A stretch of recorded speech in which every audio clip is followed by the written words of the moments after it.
By Swami Vivekananda. Chapter 7, Freedom.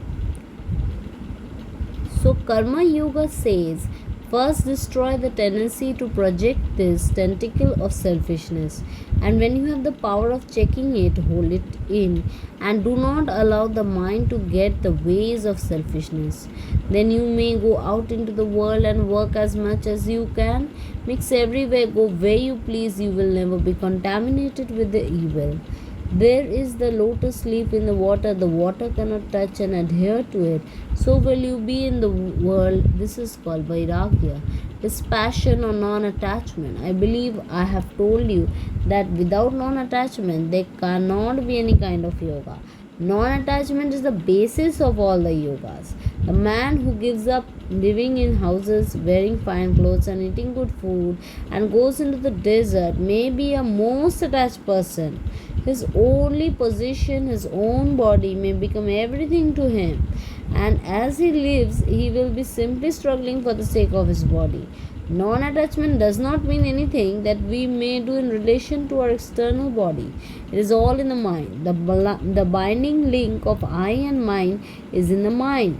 If we have not this link with the body and with the things of the senses, we are non attached, wherever and whatever we may be. A man may be on a throne and perfectly non-attached. Another man may be in rags and still very much attached. First, we have to attain the state of non-attachment and then to work incessantly.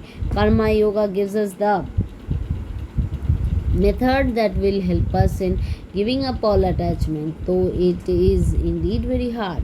Here are the two ways of giving up all attachment. The one is for those who do not believe in God or in any outside help. They are left to their own devices. They have simply to work with their own will, with the powers of their mind and discrimination, saying, I must be non attached. For those who believe in God, there is another way which is much less difficult. They give up the fruits of work unto the Lord. They work and are never attached to the results. Whatever the see, feel, hear, or do is for Him. For whatever good work we may do, let us not claim any praise or benefit. It is the Lord's. Give up the fruits unto Him. Let us stand aside and think that we are only servants obeying the Lord, our Master, and that every impulse for action comes from Him every moment. Whatever thou worshipest, whatever thou perceivest, whatever thou doest, give up all unto Him and be at rest. Let us be at peace, perfect peace with ourselves, and give up our whole body and mind and everything as an eternal sacrifice unto the Lord. Instead of the sacrifice of pouring oblations into the fire, perform this one great sacrifice day and night.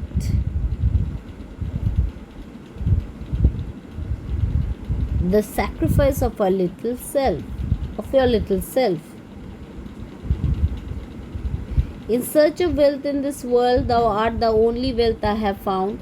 I sacrifice myself unto thee. In search of someone to be loved, thou art the only one beloved I have found. I sacrifice myself unto thee. Let us repeat this day and night and say, nothing for me, no matter whether the thing is good, bad, or indifferent.